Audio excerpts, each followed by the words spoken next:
Hola chicos, buenas tardes. Buenas tardes. Buenas tardes, profe. ¿Cómo está? Buenas tardes, profe. Buenas tardes, profe. Déjenme les comparto pantalla.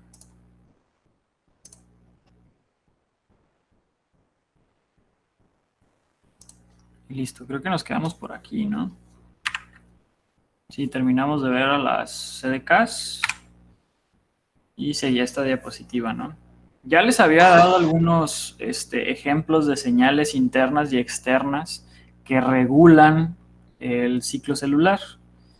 En el segundo punto, de hecho, les estaría repitiendo uno que ya les había mencionado, que son los factores de crecimiento. Los factores de crecimiento externos son proteínas liberadas por otras células que estimulan la división de otras. Por ejemplo, las plaquetas hacen eso. Las plaquetas dentro de ellas contienen un factor de crecimiento derivado de plaquetas. Y ese factor de crecimiento estimula a las células epiteliales, en específico a los fibroblastos, para que crezcan. A estos agentes que hacen que las células entren en división celular y que lleven a cabo las mitosis, también reciben el nombre de agentes mitóticos. ¿Por qué? Porque inducen la misma mitosis. Entonces, este ejemplo de factor externo ya lo habíamos revisado. Pero este es un ejemplo de un factor interno, el primer punto, de un factor interno que no habíamos visto.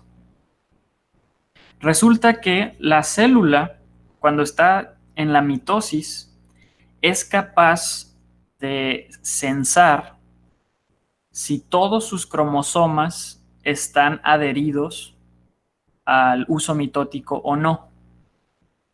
Importante, esto no se los había mencionado el día de ayer, pero los microtúbulos del uso mitótico se unen a los cromosomas exactamente en una proteína que se encuentra en el centrómero. Es una proteína que está justo sobre el centrómero y recibe el nombre de cinetocoro. Entonces, el uso mitótico, que nace de los centriolos, crece y va buscando unirse a esos cinetocoros en el cromosoma, en los cromosomas, ¿no? Y van creciendo hasta que atrapan a los cromosomas en los cinetocoros y se unen ahí y ya no se separan hasta que se llega a la anafase. ¿De acuerdo? Entonces, la célula es capaz de censar si todos sus cromosomas están unidos al uso mitótico o no. ¿Cómo es que la célula sensa eso? Todavía no se sabe muy bien. Se ha investigado mucho sobre la mitosis, pero justo en ese punto falta información. Se tienen hipótesis de que el cinetocoro probablemente tiene algún tipo de actividad enzimática y cuando está libre y no está unido al uso mitótico, cataliza cierta reacción que detiene la entrada de la célula en anafase. ¿De acuerdo? Porque para que la célula entre en anafase, todos sus cinetocoros deben de estar unidos al uso mitótico. Si no están unidos, la célula no entra en anafase. Por eso los fármacos que se utilizan para hacer el cariotipo, que es la tipificación de los cromosomas de la célula, impiden que la célula entre pues en anafase, incluso ni siquiera llega a metafase. ¿Por qué? Porque por ejemplo, se utiliza chalcona, la chalcona inhibe la formación del uso mitótico, entonces los cromosomas no se unen a nada, entonces pues no se pueden unir al uso mitótico y no se llega ni a metafase ni a anafase. Entonces, esa es una señal interna que la célula envía para que la célula no entre en anafase. ¿Qué creen que pasaría si no se unen todos los cromosomas al uso mitótico y la célula llega a entrar en anafase? ¿Qué pasaría con las células hijas?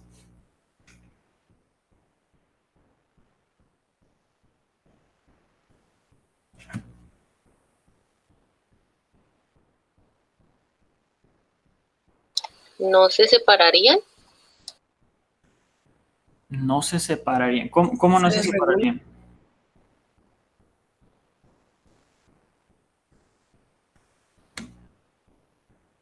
¿Qué pasa si, por ejemplo, un solo cromosoma no se une al uso mitótico?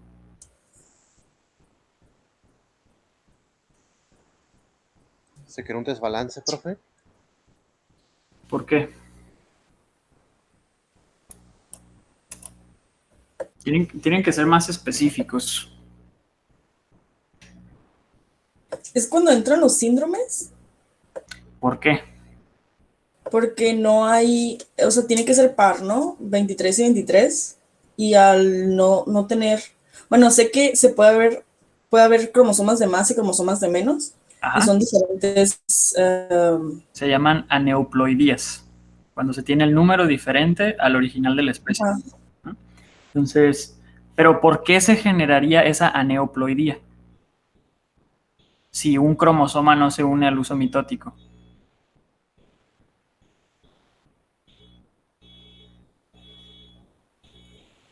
O sea, lo que les digo es que se imaginen que la célula no envía la señal de que todos sus cromosomas no están unidos al uso mitótico.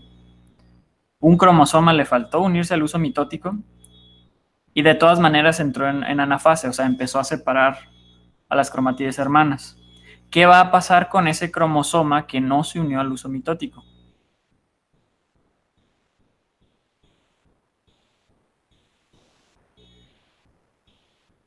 O miren, se los pongo más fácil. ¿Qué pasaría si se une nada más de un lado? ¿No crea como un tipo de cáncer? No.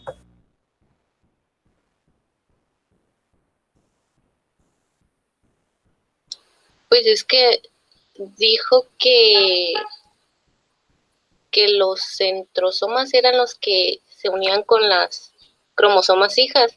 Entonces, cuando se va separando en la anafase, pues al volverse en la telofase, creo que ya no. Ay, es que no sé cómo explicarlo.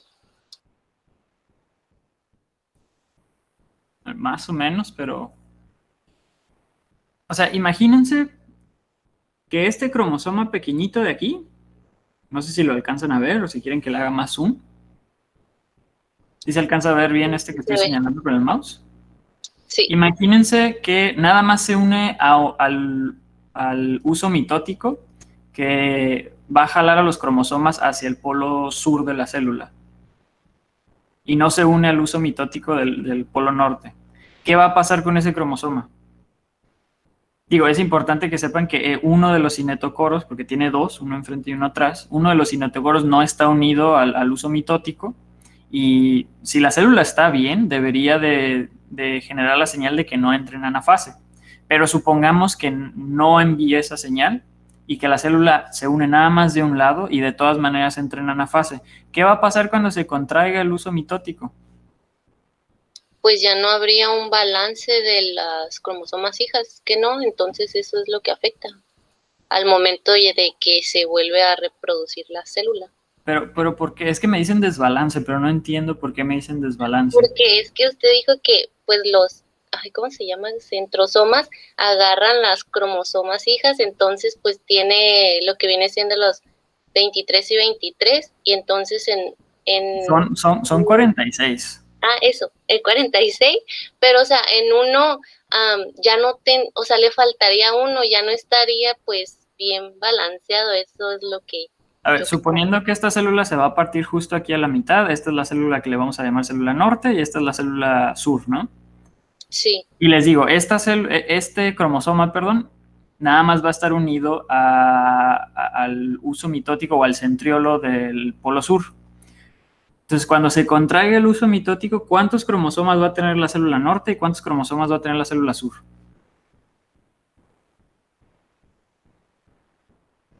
¿Tendría 23 y 22? No, son 46 en total. Las cromátides hermanas también son cromosomas, recuerden. ¿Dónde lo vimos? Aquí. Estos siguen siendo cromosomas. Aunque se divide el cromosoma en forma de X, las cromátides hermanas siguen siendo cromosomas. Entonces tenemos 23 cromosomas 46 cromosomas en forma de X que se van a separar. 46 a la norte, 46 a la célula sur. Pero ¿qué pasa si este cromosoma nada más se ancla al uso mitótico que va hacia el sur? ¿Cuántos cromosomas tendría la norte y cuántos cromosomas tendría la sur? Entonces tendría 43 y 42. No, serían 45 y 47. ¿Por qué? Pues porque Ya, se Andrea, van ya me perdí. dos para acá. O sea, se va uno de más para acá nada más. O sea, originalmente son 46, ¿no? Y uno que se debió de haber ido para el norte se fue para el sur. Entonces, nada más le suman uno, serían 47 acá, en la célula sur. Ah, Y ok, la ya. célula norte perdió Otras. uno, Ah, ok, ya entendí. ¿sí? Entonces la célula norte tendría 44. Ay, perdón, 45, porque perdió uno nada más de los 46. Y eso es lo que genera las aneuploidías. Aberraciones o errores durante la metafase y la prometafase. Esta es la fase más importante de la mitosis. Específicamente en la meiosis, que es donde se lleva a cabo la síntesis de los gametos, o sea, de los espermatozoides y de los óvulos. Entonces, durante esta meiosis, pueden ocurrir errores de este tipo. De hecho, esos errores se hacen más comunes pues, mientras más grande sea uno, ¿no? ¿Por qué? Porque la célula deja de tener maquinaria que esté altamente funcional dependiendo de la edad. Entonces, las células que están llevando a cabo la meiosis tienden a equivocarse más durante la meiosis, pues mientras más grandes seamos. Por eso no es recomendable tener, por ejemplo, hijos después de cierta edad, porque se hacen mucho más probables estos errores que generan síndromes que ustedes conocen como, por ejemplo, el síndrome de Down. En el síndrome de Down hay un cromosoma adicional. En el síndrome de Turner, por ejemplo, pues ya ven que las mujeres tienen en sus cromosomas sexuales, tienen 2 cromosomas X, ¿no? En el síndrome de Turner ocurre un error durante la meiosis, que es la síntesis de los gametos, migra mal uno de esos cromosomas X, ya sea en el espermatozoide o en el óvulo, ¿no? Entonces, uno de los dos carece de cromosoma X y cuando se fusionan, pues generan una célula que carece de un cromosoma X cuando debería de tener 2. Eso genera el síndrome de Turner. El síndrome de Turner se caracteriza por mujeres muy bajitas, pequeñas e infértiles. Y también tienen un desbalance bastante fuerte en sus hormonas sexuales.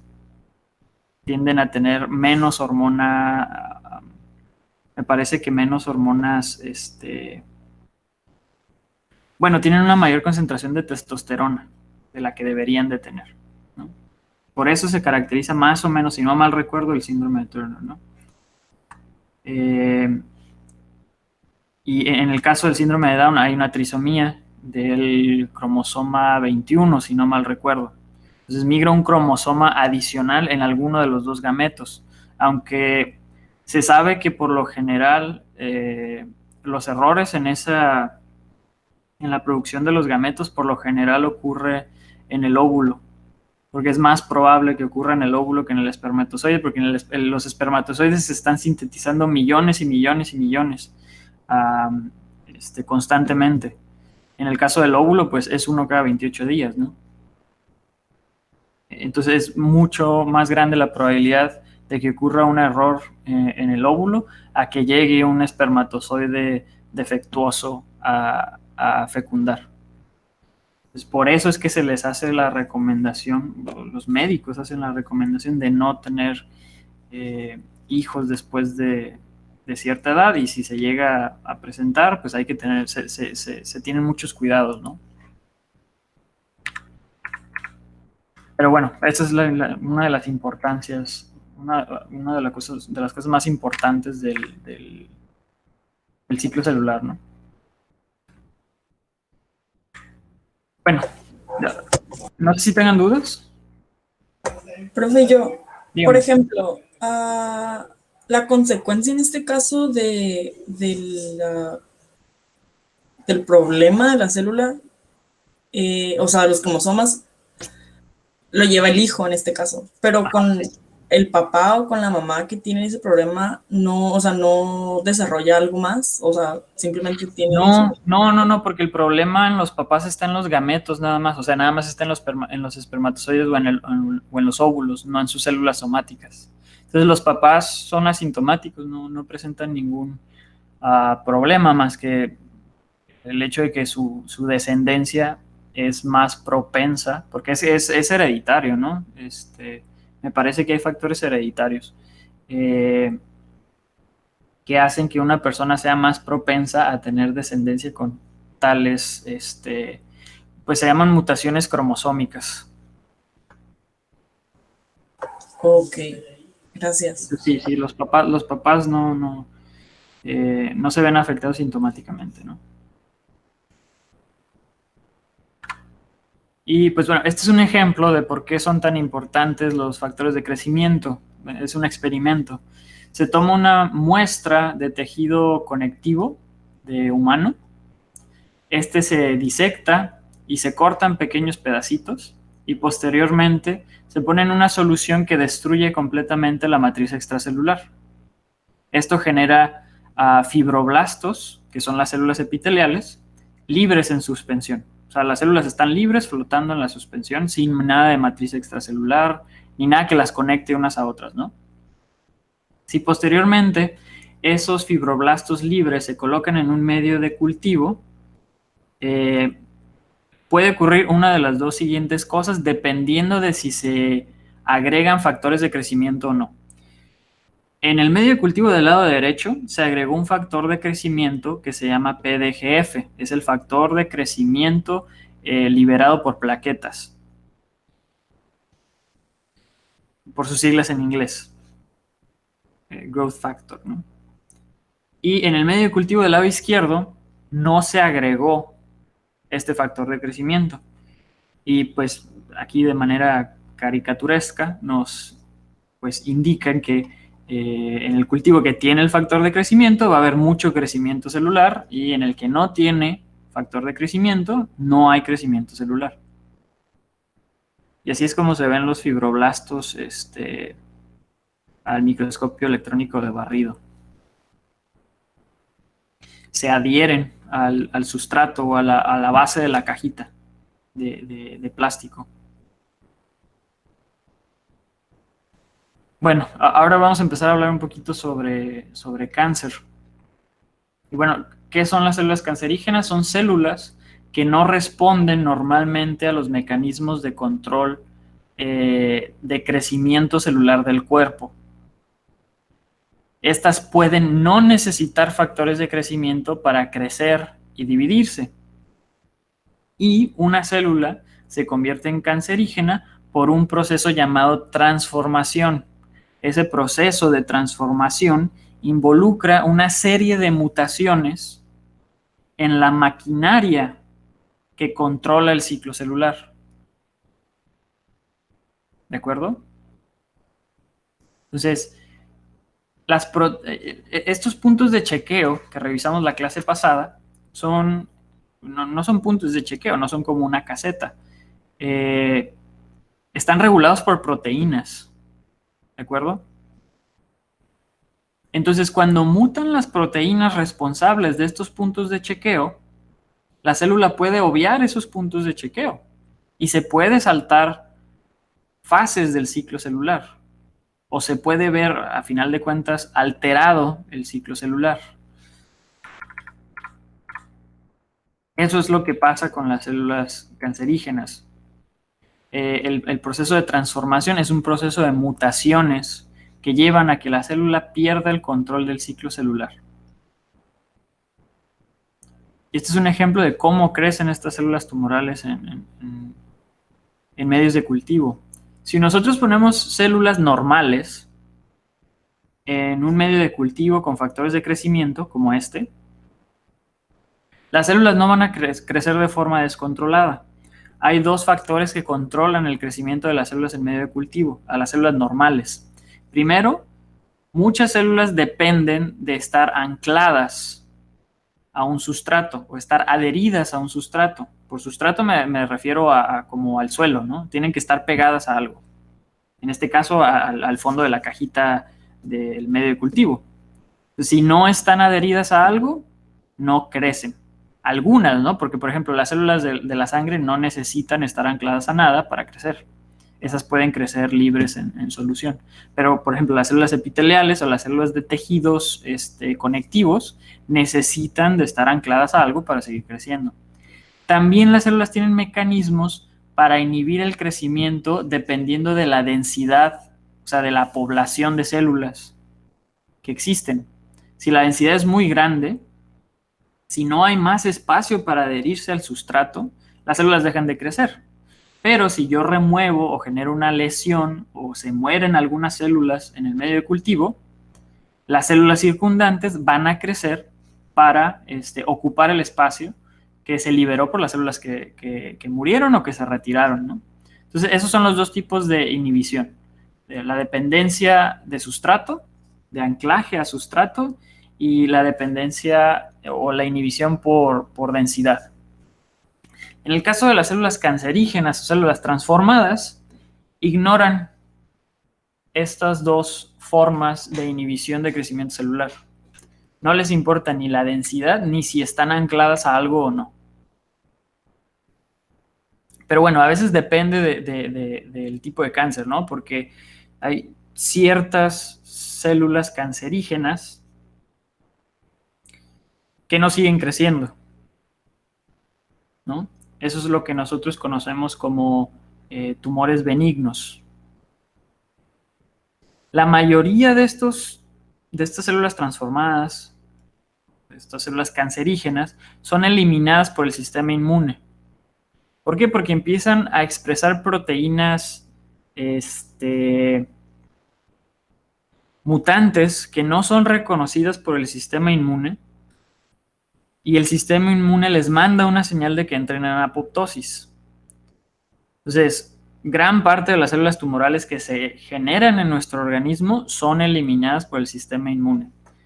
El problema es cuando la célula tumoral genera algún tipo de mecanismo que le permite evadir al sistema inmune, porque de esta manera deja de poder ser eliminada por este mismo. Y ahí es cuando pues, se genera un problema, ¿no? Pero bueno, cuando la célula tumoral, la célula cancerígena, permanece en su sitio original, no crece y no migra, les digo, se llama tumor benigno, ¿no? Este tipo de tumores todavía mantiene o preserva alguno de estos mecanismos de inhibición de crecimiento. Puede ser cualquiera de los dos, aunque por lo general es crecimiento por densidad. Todavía no se ve afectada la maquinaria de la célula que controla este mecanismo. El problema real con los tumores es cuando estos se vuelven malignos, porque estos pueden invadir tejidos de los alrededores, exportando células y pueden llevar a la metástasis. Cuando se llega a la metástasis, eso ya es un problema real con ese tipo de células, ¿no? ¿Por qué los tumores llevan a la metástasis? Bueno, porque ignoran completamente estos dos mecanismos de inhibición de crecimiento. Esas células tumorales lo único que quieren es que, como perdieron el control de su ciclo celular, es seguir creciendo y creciendo y creciendo y reproduciéndose, ignorando completamente los sistemas de control que tiene el cuerpo para decirle a una célula si puede crecer o no. Esas células lo ignoran. ¿Por qué? Porque sufrieron varias mutaciones que les llevaron a perder el control de este sistema. Al perder el control de ese sistema, se reproducen de forma constante y errática Y resulta que si se están reproduciendo mucho en una sola, en un solo tejido, como ocurre, por ejemplo, en el cáncer de mama, si hay muchas células, ¿qué va a pasar? Las células se van a empezar a acabar los nutrientes del tejido donde están. A veces no llega suficiente oxígeno a ellas y no pueden seguir creciendo. Entonces, hay algunos tumores que siguen mutando con el tiempo y repentinamente pueden ganar una mutación que les permite, por ejemplo, migrar. Para migrar necesitan obtener mutaciones que les permiten expresar proteínas que degradan a la matriz extracelular, por lo general proteasas.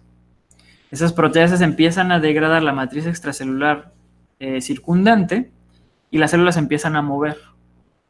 El problema es cuando crecen tanto que empiezan a llegar a tejido ya sea linfático, que es lo más peligroso, o a circulación.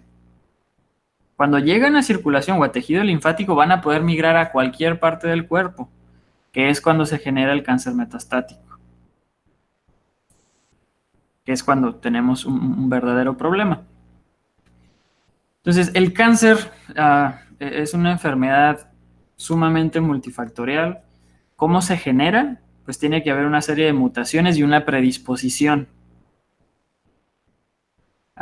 Ustedes deberían de saber que pues, el cáncer, o algo que hace más propenso a una persona a desarrollar cáncer, es su genética, ¿no? Si hay cáncer, pues, en su familia, si tienen parientes que han sufrido esa enfermedad, que me imagino que muchos de ustedes tienen parientes, pues seguramente va a haber genes en su familia, cualquiera de los dos lados, ya sea del lado de papá o de mamá, que tienen mutaciones. Y hay mutaciones en ciertos genes que hacen que una persona sea mucho más propensa a desarrollar cáncer. Por ejemplo, uno de los genes identificados en mujeres que las hacen más propensas, mucho más propensas a desarrollar cáncer de mama, son mutaciones en un gen que se llama BCR1. BCR1 es Breast Cancer Related Protein 1, o proteína relacionada al cáncer de mama. Esta es una proteína que se encarga de hacer reparaciones del material genético de las células en tejido mamario. Las mujeres que tienen una mutación en este gen, pues el gen pierde su función de reparar material genético dañado. Entonces, sus células de tejido mamario, cuando mutan, no pueden ser reparadas y mantienen la mutación. Cuando está presente la proteína, las mutaciones se pueden corregir. Entonces, con el tiempo, se van acumulando mutaciones en las células del tejido mamario hasta que alguna de ellas pierde el control del ciclo celular. Cuando empieza a perder el control del ciclo celular, eso ocurre principalmente cuando se muta o cuando se llega a mutar una proteína que se llama P45, que regula si la célula se puede dividir o no se puede dividir. La célula pierde completamente el control del ciclo celular y empieza a considerarse una célula cancerígena.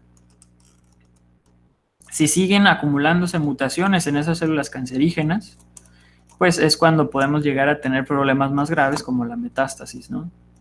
Si se siguen prendiendo genes que se llaman oncogenes, los oncogenes son genes que producen cáncer, normalmente están apagados, pero se pueden prender por las mutaciones.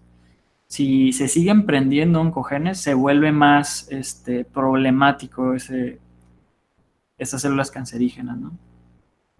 Entonces es un problema completamente multifactorial. ¿Por qué? Porque, por ejemplo, si me imagino que saben que hay personas que fuman toda su vida y no les pasa absolutamente nada. Nunca les da cáncer de pulmón, ni enfisema, ni nada. Esas personas tienen pues sus genes intactos, específicamente sus genes encargados de la reparación del daño al DNA, los tienen intactos, los tienen perfectos, funcionan de maravilla. Por eso nunca les da cáncer. a pesar de que tienen malos hábitos como fumar, ¿no? Se sabe que pues, el humo del tabaco contiene muchos agentes cancerígenos. Los agentes cancerígenos son compuestos que favorecen la mutación de células, que favorecen el daño al DNA que ocasiona mutaciones en las células. Pero hay personas que jamás han fumado en su vida y desarrollan de todos tipos de cáncer, ¿no? Aunque llevan buenos estilos de vida, se cuidan, desafortunadamente desarrollan cáncer, ¿no? Y esto tiene que ver no con su estilo de vida, sino con pues su genética propia. De hecho, hay exámenes de laboratorio que ustedes se pueden ir a hacer. El del BCR1 se lo pueden ir a hacer al laboratorio. De hecho, aquí en Tijuana no conozco exactamente dónde se lo pueden hacer, pero en San Diego se lo pueden hacer sin problema. De hecho, ¿en Certus hacen el BCR1? Y el 2. ¿Y el 2? Ah, ok, perfecto. De hecho, me imagino que conocen a la actriz Angelina Jolie, ¿no? Sí. Ella, pues su mamá padeció cáncer de mama. No recuerdo si falleció de eso, me imagino que sí. Pero pues ella no quería padecer de lo mismo, quería saber si podía sufrir de ese tipo de cáncer. Se hizo el estudio, salió positiva para mutaciones en gen BCR1 y 2. Y fue cuando me parece que decidió extraerse todo el tejido mamario y también creo que también se quitó el útero para no evitar el riesgo de sufrir cáncer uterino, que también es muy común. Pero esos ya son pues casos más extremos, ¿no? Pero bueno, chicos, con eso terminamos esta unidad. No sé si tengan dudas con respecto a esta unidad o, bueno, con respecto a este tema, perdón, o temas pasados.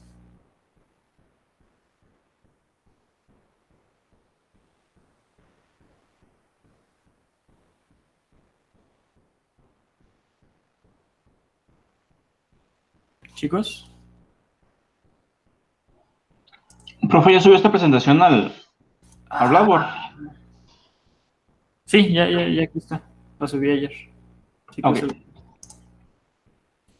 ¿Pero dudas, chicos? ¿O todo claro? No, profe, todo bien. ¿Todo bien? Todo bien, profe. ¿De ningún tema tienen dudas? ¿Qué dijo que era la ubiquitina? La ubiquitina es una pequeña molécula no proteica con la que se marca proteínas que deben de ser destruidas dentro de la célula. Gracias. Si buscan ubiquitina ahí en su buscador, pueden encontrar la estructura.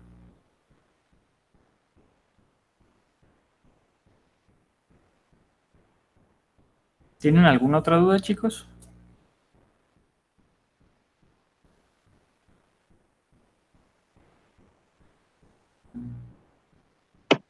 Yo, profe, ¿me puede volver a explicar el proceso de la meiosis? No vimos meiosis, pero es el proceso por el cual se producen los gametos. La meiosis la vamos a dejar pendiente para la siguiente unidad porque ya es mucho contenido en esta segunda unidad.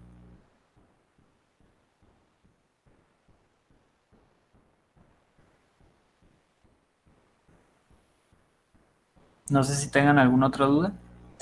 Profe, yo tengo una duda porque no lo apunté o no sé si lo dio como tal, pero la función de la membrana plasmática.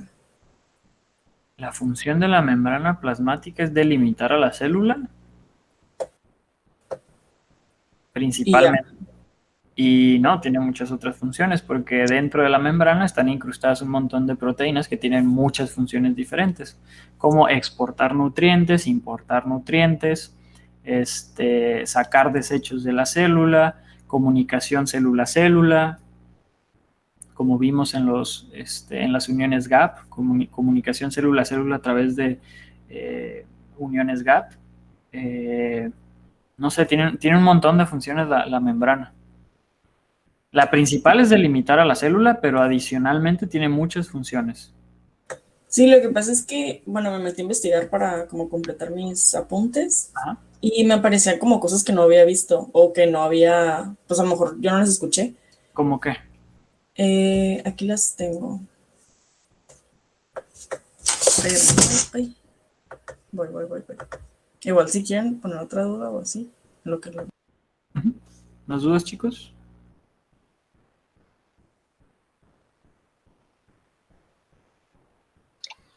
Yo sobre el ciclo de Krebs es que tengo nada más lo que dijo de producto, que Ajá. era un ATP, 2 FADH, pero no apunté lo demás.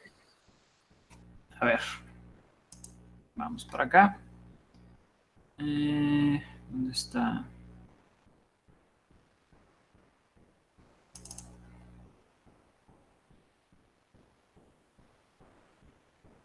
Aquí se los di en resumen, ¿no? Son 2 ATP, 2 NADH y 2 FADH. Aquí, en esta imagen está todo lo que se produce en las rutas metabólicas que vimos.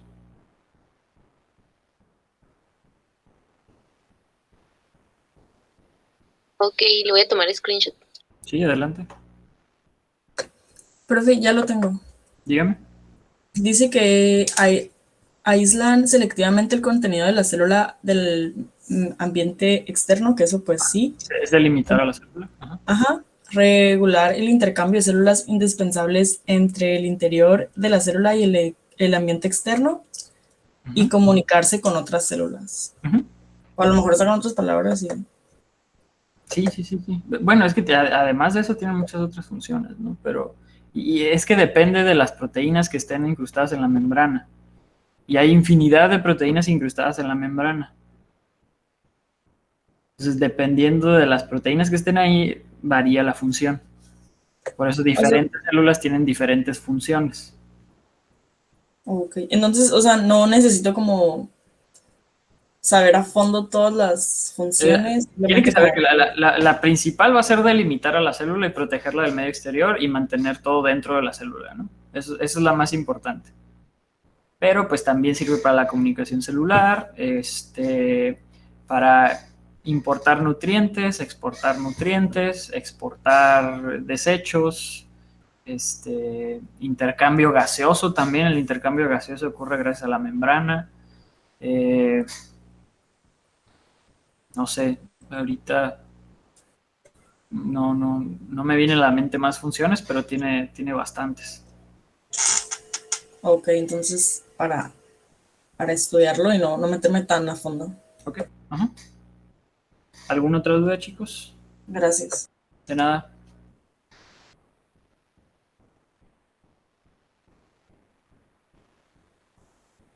Chicos, ¿dudas? Creo que ya no hay ninguna, profe.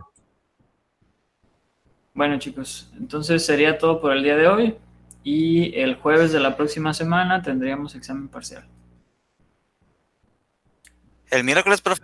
El jueves no tenemos clase. También. Miércoles, profe. ¿Mande? El jueves no tenemos clase, nomás lunes, martes y miércoles. Ah, perdón, el miércoles, es que estaba pensando en el examen de analítica. No, perdón, el miércoles tengo examen con ustedes y el jueves tengo examen con los de analítica, perdón. Entonces con ustedes el miércoles tengo examen y el lunes empezamos con la siguiente unidad. Ok, profe, muchas gracias. Sale, chicos. Gracias, profe. Hasta luego. Gracias, profe. Hasta luego. Hasta luego. De nada. Profe. Mande. Es que apenas me acordé de lo de la microscopía electrónica y ¿me lo podría como resumir las dos? La microscopía electrónica y la... ¿Cómo identificarlos o el fundamento? Ajá, sí, y más que nada sí, identificarlos entre las dos. Porque sé que una es en 3D y la otra es en 2D, ¿no? Sí. La de barrido, la microscopía electrónica de barrido se ve en 3D y la microscopía electrónica de transmisión se ve en 2D. O sea, pero esa es como su diferencia, como... Es la diferencia principal de cómo se ve la imagen. Ah, ok. El fundamento es los dos funcionan como en electrones, simplemente que en la de barrido los electrones rebotan en la superficie, en la de transmisión los electrones atraviesan la muestra. Entonces en sí solamente sería lo de 3D y 2D, lo que los diferencia. No, Oh, hay más la cosas. técnica también, ¿no? Pero ahorita lo importante es que sepan cómo se ven más o menos. Ok, ¿Sí? gracias, profe. De nada. ¿Alguna otra duda antes de irnos?